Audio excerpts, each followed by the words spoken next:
সেক্ষেত্রে জেনে নিই বাজার কাকে বলে। বাজার সাধারণত বাজার বলতে কী বোঝায়? কোনো অনির্দিষ্ট স্থানকে বোঝায় যেখানে দর কষাকষির মাধ্যমে পণ্যদ্রব্য বিক্রয় করা হয়, তাকে বলা হয় বাজার। যেমন কাকিনা বাজার, কালীগঞ্জ বাজার, টুইবান্ডার বাজার, চাপায়ের বাজার ইত্যাদি। অর্থনীতির ভাষায় বাজার কাকে বলে? অর্থনীতির ভাষায় বাজার বলতে বোঝায় একটা নির্দিষ্ট সময় একটা নির্দিষ্ট পণ্যের যে দামটা যায় তাকে বলা হয় অর্থনীতির ভাষায় বাজার। যেমন এখন ধানের বাজার যাচ্ছে ১,০০০ টাকা, প্রতি মণ ধান ১,০০০ টাকা, ভুট্টা ১,২০০ টাকা।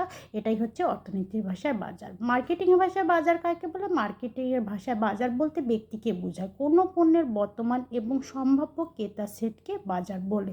বাজার হতে কী হচ্ছে?